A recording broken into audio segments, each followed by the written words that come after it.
नमो महावदान्नाय कृष्ण प्रेम प्रदायते कृष्णाय कृष्ण चैतन्य नाम्ने गौरातिसे नमः। वंदे श्रीकृष्ण चैतन्य नित्यानंदौ सहदितौ गौड़दये पुष्पवन्तौ चित्रसंदौ तमनुदौ जद्दैतं ब्रह्मोपनिषदि तदपश्यतनुभा जो अंतर्जामी पुरुष इति सहसांस विभव षडैश्वर्य पूर्ण जय भगवान सस्वयमयं न चैतन्यात् कृष्णात् जगति परतत्त्वं परमिह अनर्पिता चरिं चिरात् करुणया अवतीर्ण कलौ समर्पयितुम् उन्नत उज्ज्वलरसं सभक्ति श्रियं हरिः पुरट सुंदर द्युति कदम्ब सन्दीपितः सदा हृदय कंदरे स्फुरतु बसचिनंदन राधा कृष्ण प्रणय शक्ति प्रणय विकृति ढलादिनी शक्ति रश्मा देकात्मना वपि भुवि पुरा देह भेदौ गतौ तौ चैतनाख्यं प्रकट मधुना तद्दयं चैकमाप्तम् राधा भाव दुति सुबलितं नौमि कृष्ण स्वरूपम् श्रीराधया प्रणय महिमा कीदृशवानैव सद्यो जनाद्भुत मधुरिमा कीदृशवा मदीय सौखञ्जस्य मदनुभवत कीदृशं वेति लोभा तद्भावाढ्य समजनि सचि गर्भ सिन्धौ हरिन्दो नमः ओं विष्णुपादाय कृष्ण प्रेष्ठाय भूतले श्रीमते भक्ति वेदांत स्वामी निति नामिने नमस्ते सारस्वते देवे गौरवाणी प्रचारिणे निर्विशेष शून्यवादी पाश्चात्य देशतारिणे जय श्री कृष्ण चैतन्य प्रभु नित्यानंद श्री अद्वैत गदाधर श्रीवासदि श्री गौर भक्तबिंद हरे कृष्णा कृष्णा कृष्णा हरे हरे हरे राम राम राम हरे हरे। दजमन कर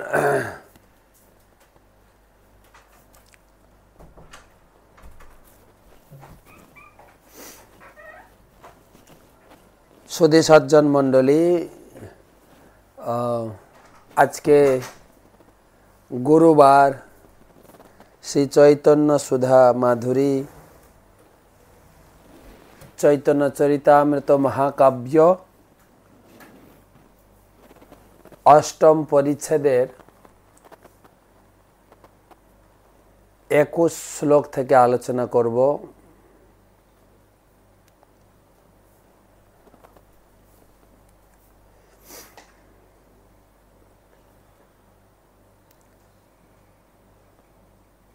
जय जय श्री चैतन्य जय नित्यानंद जय अद्वैत चंद्र जय गौर भक्तबिंद जय जय श्री चैतन्य जय नित्यानंद जय अद्वैत चंद्र जय गौर भक्तबिंद जय जय श्री चैतन्य जय नित्यानंद जय अद्वैत चंद्र जय गौर भक्तबिंद। श्री चैतन्य महाप्रभुर जय हो, श्री चैतन्य महाप्रभु अनंत भक्तेर जय होक। आमरा এই चैतन्य चरितामृतेर आदिलीलाय प्रथमे अध्याय मंगलाचरण, तारपरे दुटो अध्याय चैतन्य महाप्रभुर आविर्भावेर सामान्य कारण और मूल प्रयोजन नित्यानंद प्रभुर आविर्भाव, नित्यानंद तत्व अद्वैत तत्व तार पंच तत्व सम्बन्धे आलोचना হয়েছে। এখন সেই পঞ্চতত্ত্বের গ্লোরিফিকেশন যেখানে এই অধ্যায়ে বলা হচ্ছে, এই অধ্যায়ে মূলত চৈতন্য চরিতামৃত কেন লেখা হলো তার কারণ বর্ণনা হবে। সেই সঙ্গে অধ্যায়ের শুরুতে কবিরাজ গোস্বামী বললেন যে এই পঞ্চতত্ত্ব বা চৈতন্য মহাপ্রভুকে যে মানে না সে ভক্তি লাভ করবে কি করে।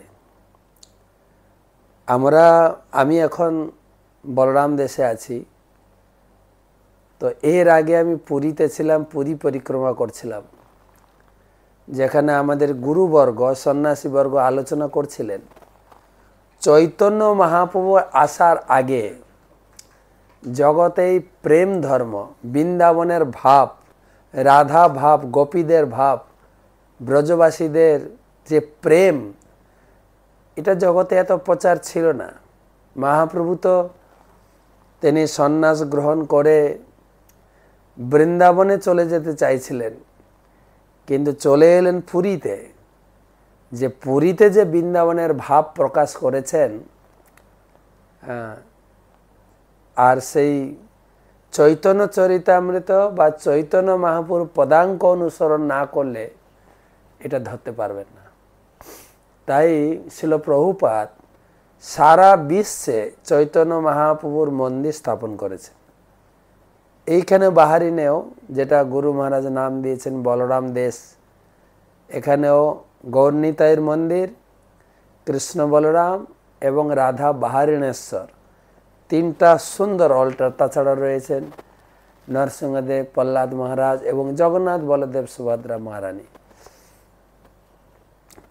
তো সেই গৌরনীতাই কবিরাজ গোস্বামী লিখেছেন যে জগৎ ভরিয়া গেছে জগাই মাধাই, সবাই হেরিছে বাট গৌরনীতায়। সারা জগৎ জগাই মাধাইতে পূর্ণ। আমরাও ছোটোখাটো জগাই মাধাই, আমরা এত বড় জগাই মাধাই না হলেও ছোটোখাটো জগাই মাধাই। কি খেতাম, কিভাবে চলতাম, কিভাবে কথা বলতাম, কিভাবে আচার আচরণ ছিল। এখন সাধুসঙ্গের ফলে, গীতা ভাগবতম অধ্যয়ন করার ফলে, চৈতন্য মহাপ্রভুর কৃপায় ধীরে ধীরে জীবন প্রণালী, জীবন শৈলী চেঞ্জ করার চেষ্টা করছি মাত্র। তাই চৈতন্য মহাপ্রভুর চরণাশ্রয়। তাই কবিরাজ গোস্বামী এইখানে বলছেন, হেন প্রেম চৈতন্য দিলা যথাযথা, জগাই মাধাই পর্যন্ত অন্যের কা কথা। যে কৃষ্ণ প্রেম লাভ করা অত্যন্ত দুর্লভ।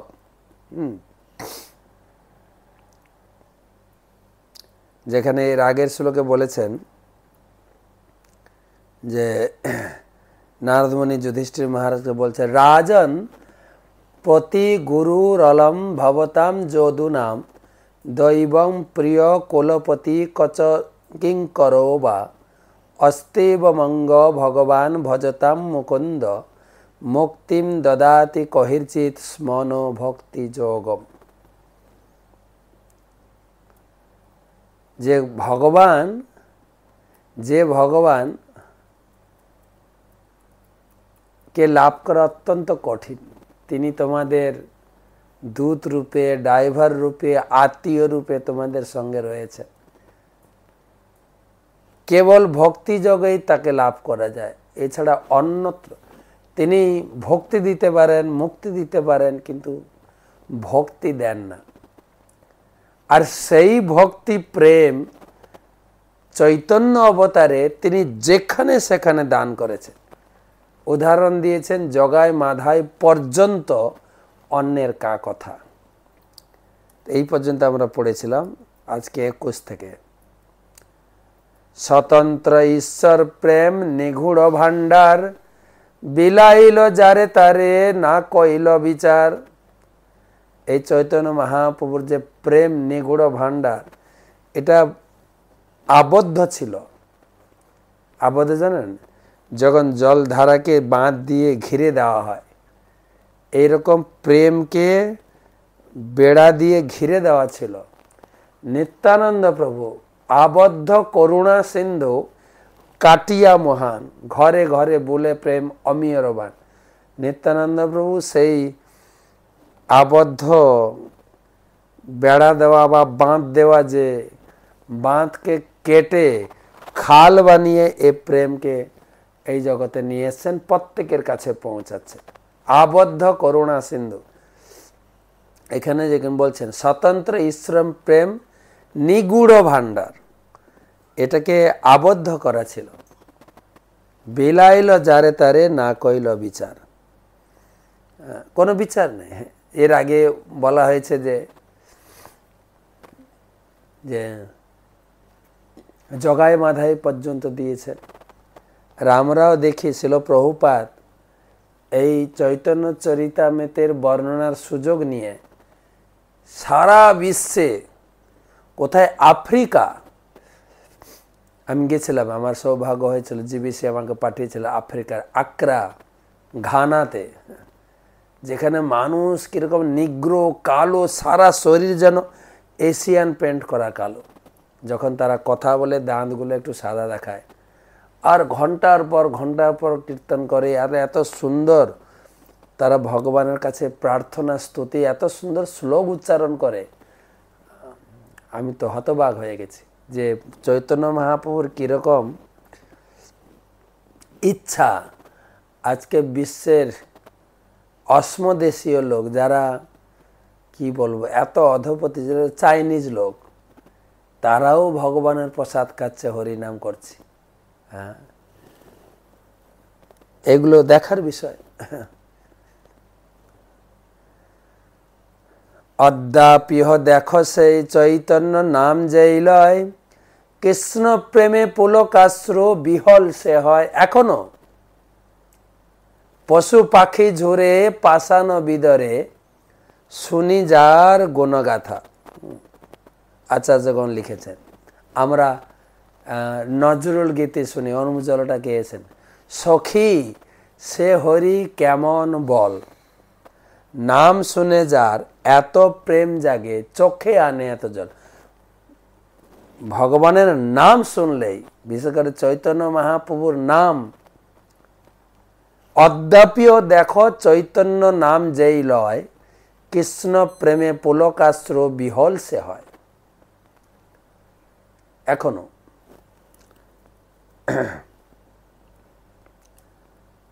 কেউ যদি চৈতন্য মহাপ্রভু, সে অপরাধী হোক আর নিরপরাধী হোক, কেউ যখন চৈতন্য, শ্রীকৃষ্ণ চৈতন্য নিত্যানন্দ নাম গ্রহণ করে, তাহলেই তিনি তৎক্ষণাৎ আনন্দে বিহল হয়ে পড়েন। তখন তার সারা দেহ পুলকিত হয়, চোখ দিয়ে আনন্দ অশ্রু ঝরে পড়ে। এখনো সখী সে হরি কেমন বল, নাম শুনে যার এত প্রেম জাগে, চোখে আনে এত জল। সে কি আসে এই পৃথিবীতে, তিনি কি পৃথিবীতে আসেন? গাই রাধা নাম বাসরিতে, রাধা প্রেম জগতে দান করার জন্য তিনি এই জগতে আবির্ভূত হয়েছিলেন। কৃষ্ণ নাম করে অপরাধের বিচার, কৃষ্ণ বলিলে অপরাধীর না হয় বিকার।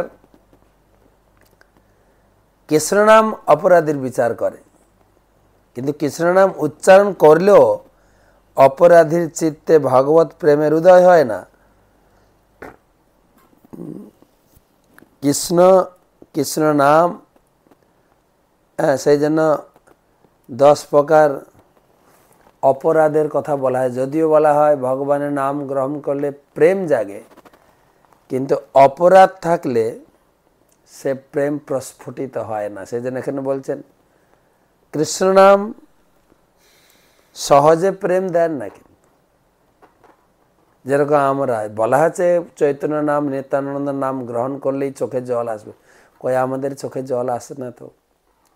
তাই ভাগবতমে বলছেন তৎ অশ্মসারম হৃদয়ং বদেতম, যদ গৃহ্য নাময়ী হরিনাম ধেয়ই, ন বিক্রিয়েতাথ যদা বিকার, নেত্রে জলেম গাত্র রুহের সুহর্ষ।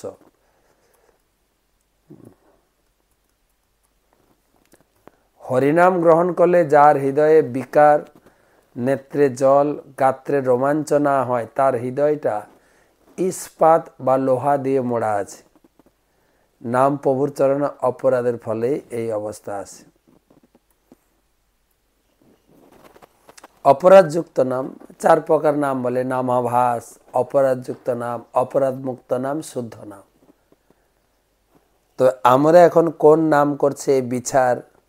শুদ্ধ নাম তো নয়, অপরাধ মুক্ত নাম তো নয়, তাহলে কোন নাম করছি? অপরাধযুক্ত নাম বা নামাভাস হতে পারে। যাই হোক, গুরুবর্গ আমাদের এই সুযোগ দিয়েছেন যে নাম করতে করতে একদিন শুদ্ধ নাম মুখ দিয়ে প্রকাশিত হবে, এই আশা। এক কৃষ্ণ নামে করে সর্ব পাপনাশ, প্রেমের কারণ ভক্তি করেন প্রকাশ।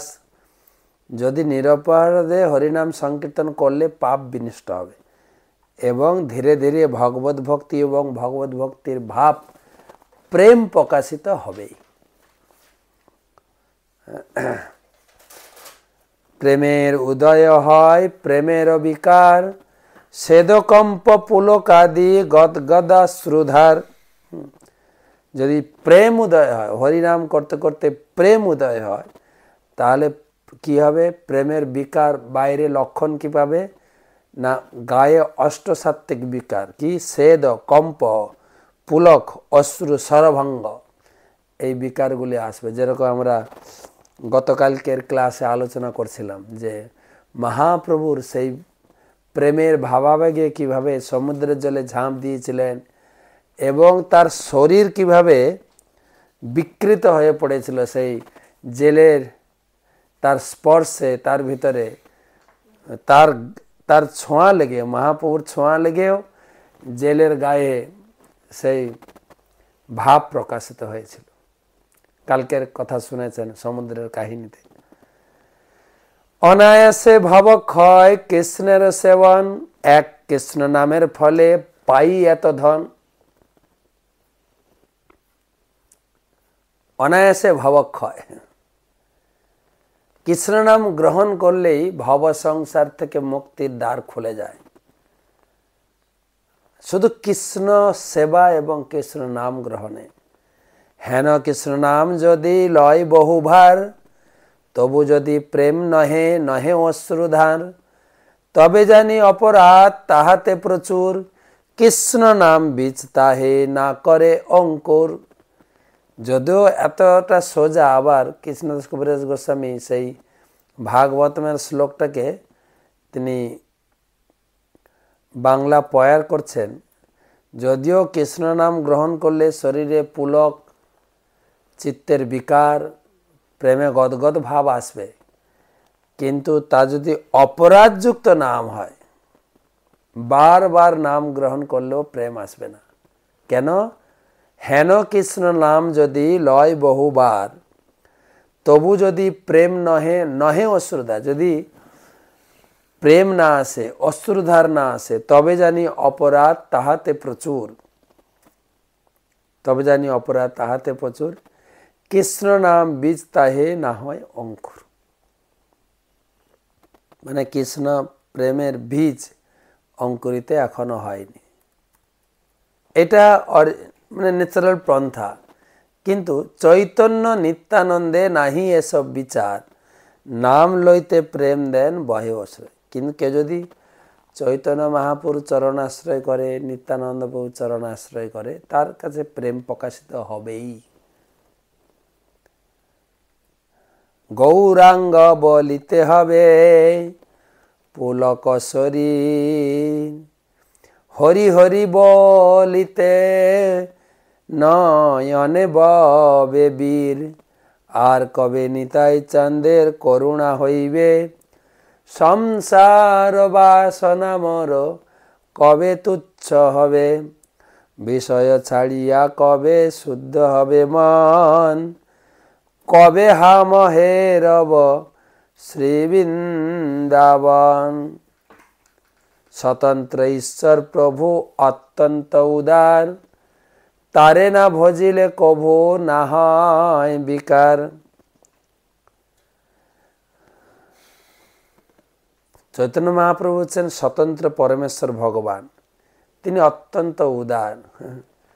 তার চরণে আশ্রয় না গ্রহণ করলে উদ্ধার পাওয়ার কোনো সম্ভাবনাই নেই। বারে বারে কবিরাজ গোস্বামী ঘুরিয়ে ফিরিয়ে বলছেন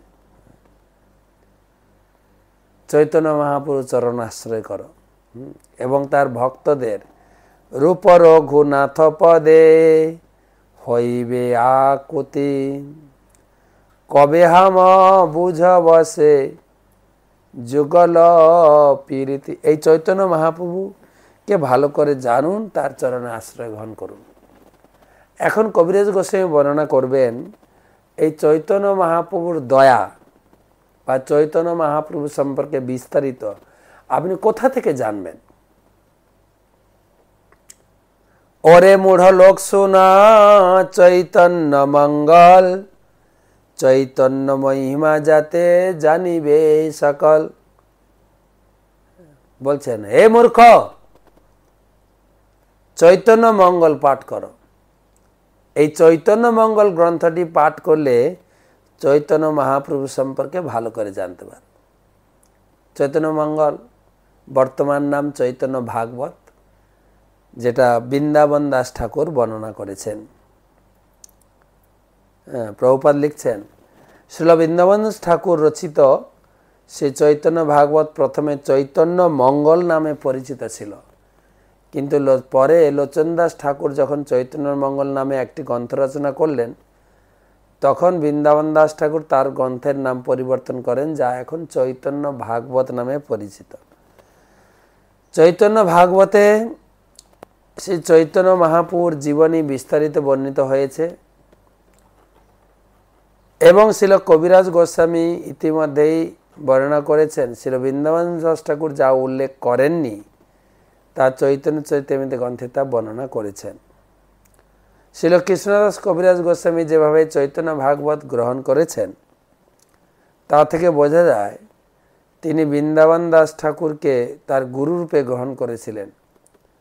পারমার্থিক গ্রন্থের গ্রন্থকারীরা কখনো পূর্ববর্তন আচার্যদের অতিক্রম করার চেষ্টা করেন। প্রভুপাদ বলছেন চৈতন্য ভাগবত গ্রন্থটি কবিরাজ গোস্বামী যেভাবে অনুমোদন করে গেলেন, তিনি তাকে গুরু বলে গ্রহণ করেছেন। সবার এটা এভাবে গ্রহণ করা উচিত। চৈতন্য ভাগবত তিনখানা বই মনে রাখেন, চৈতন্য মঙ্গল, চৈতন্য ভাগবত আর চৈতন্য চরিতামৃত, তিনটে গ্রন্থ। তিনটে গ্রন্থ আপনার ভালোভাবে গ্রহণ করা উচিত। চৈতন্য মঙ্গলে পাবেন যেটা লোচন দাস ঠাকুর লিখেছেন, চৈতন্য মহাপ্রভু এই জগতে আসার আগের কাহিনী, যেরকম যেরকম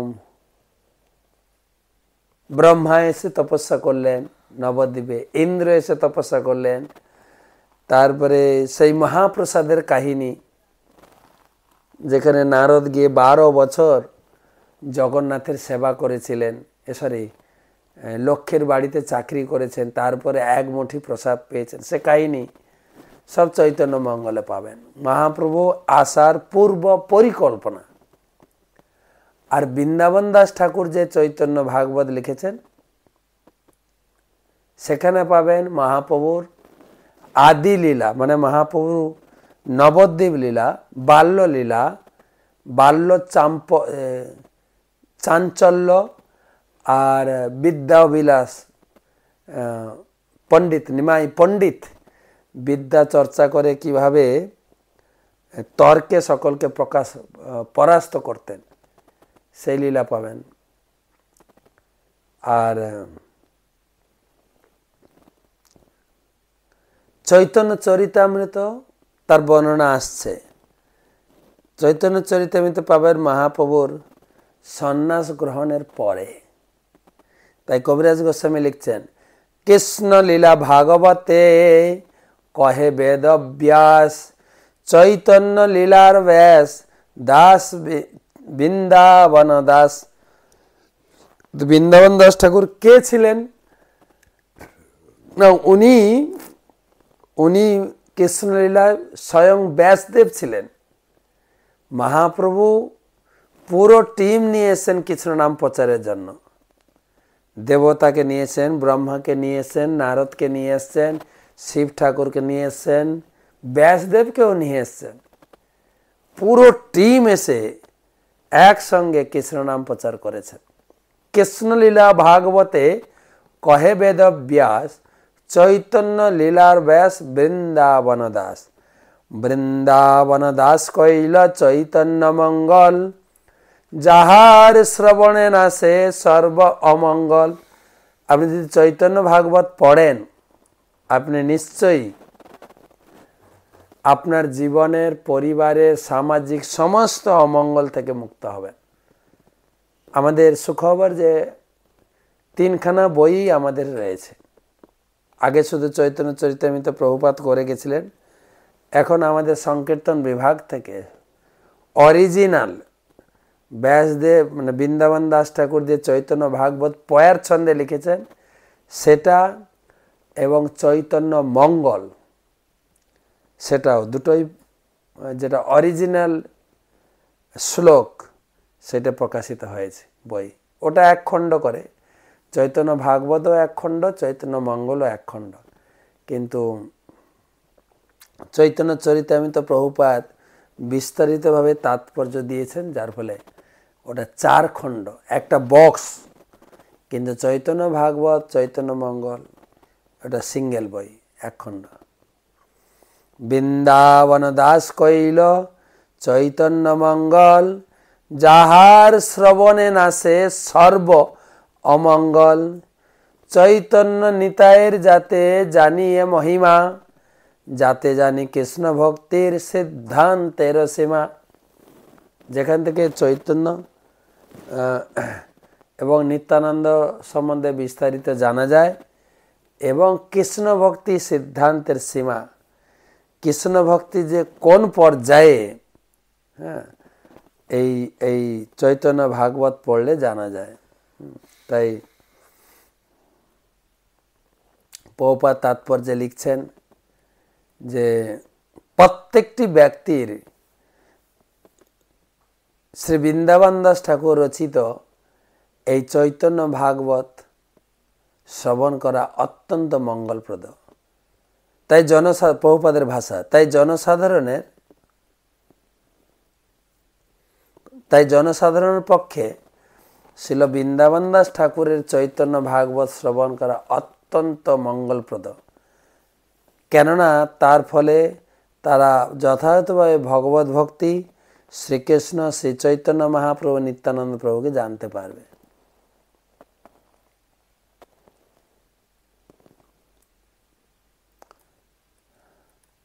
ভাগবতে যত ভক্তি সিদ্ধান্তের সার, লিখিয়াছেন ইহা জানি করিয়া উদ্ধার।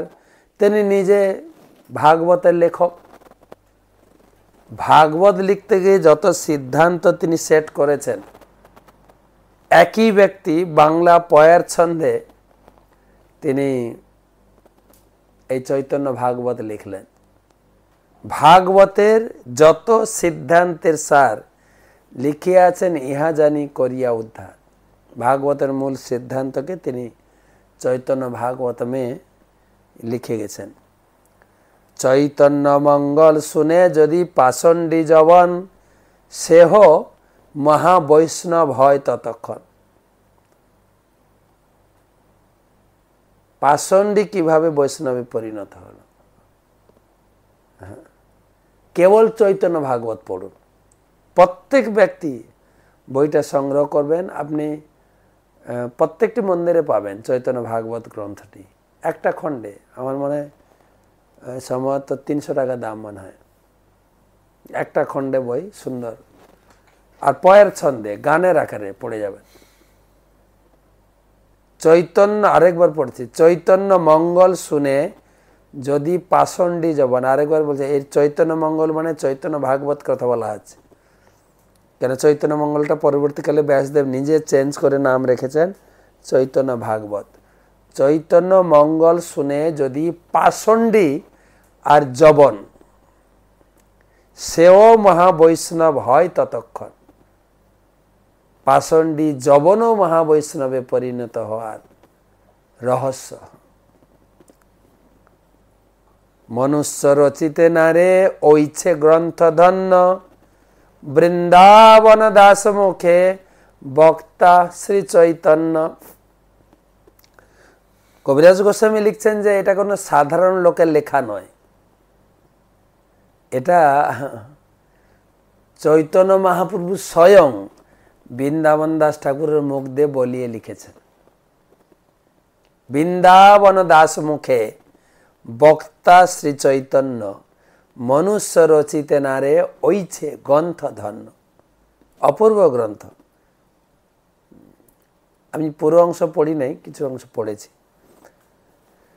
তাই বলছেন বৃন্দাবন দাস পদে কোটি নমস্কার, ওইছে গ্রন্থ করিতে হো তারিলা সংসার। এই একটা গ্রন্থ সারা জগৎকে উদ্ধার করতে সমর্থ। কবিরাজ গোস্বামী তাই লিখলেন, ওইছে গ্রন্থ করিতে হো তারিলা সংসার। কোন গ্রন্থটি যে জগৎকে উদ্ধার করতে পারে? বৃন্দাবন দাস পদে কোটি নমস্কার, কোটি কোটি নমস্কার জানাই আপনি এই গ্রন্থটা রচনা করে জগতের কি মঙ্গল সাধন করেছেন। নারায়ণী চৈতন্যের উচ্ছিষ্ট ভাজন, তার গর্ভে জন্মিলা শ্রী দাস বৃন্দাবন। বৃন্দাবন দাস ঠাকুরের সংক্ষিপ্ত পরিচয় প্রদান করছেন যে নারায়ণীর পুত্র, সে নারায়ণী কে ছিলেন? শ্রীবাস ঠাকুরের ভ্রাতুষ্পুত্র, এবং মহাপ্রভু তাকে নিজে হাতে নিজের উচ্ছিষ্ট মহাপ্রসাদ খাইয়ে তাকে ধন্য করেছেন। তার গর্ভে বৃন্দাবন দাস ঠাকুরের জন্ম হয়েছিল। শ্রীবাস ঠাকুরের, এখানে বলছে শ্রীবাস ঠাকুরের ভাগ্নী নারায়ণী।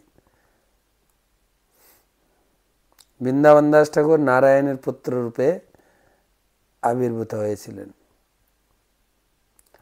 তার কি অদ্ভুত চৈতন্য চরিত বর্ণন, যাহার শ্রবণে শুদ্ধ কৈল ত্রিভুবন। সত্যি অপূর্ব অপূর্ব, বারে বারে বলা হচ্ছে চৈতন্য ভাগবত পড়ুন, চৈতন্য ভাগবত পড়ুন, চৈতন্য ভাগবত পড়ুন। এই একটা গ্রন্থই সারা জগৎকে উদ্ধার করতে পারে। একটা গ্রন্থ থেকে চৈতন্য মহাপ্রভু সম্পর্কে, নিত্যানন্দ প্রভু সম্পর্কে, কৃষ্ণ ভক্তি সম্পর্কে, রসের ভান্ডার সম্পর্কে জানতে পারবেন। বারে বারে বলছে ওটা এক খণ্ড বই।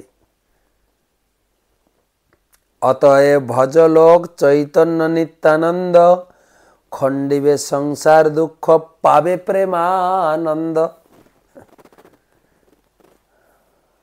কৃষ্ণনাথ কবিরাজ গোস্বামী অত্যন্ত বিনীতভাবে বলছে।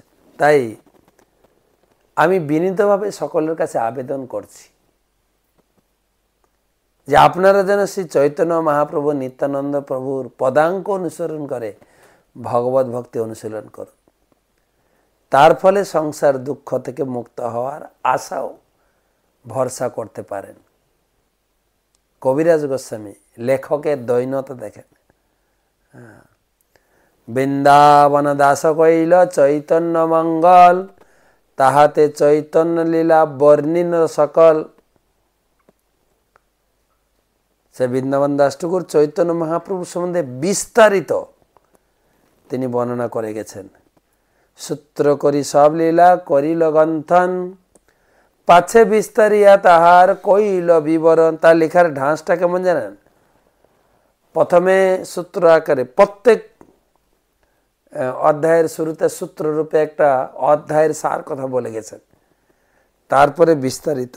ওই একটা শ্লোক পড়লে, অধ্যায়ের প্রথম শ্লোকটা পড়লে আপনি বুঝে নেবেন কি বর্ণনা হতে চলেছে, তারপরে বিস্তারিত। চৈতন্য চন্দ্রের লীলায় অনন্ত পার, বর্ণিতে বর্ণিতে গ্রন্থ হইল বিস্তার। বিস্তার দেখিয়া কিছু সংকোচ হইল মনে, সূত্রধিত কোন লীলা না কইল বর্ণনে।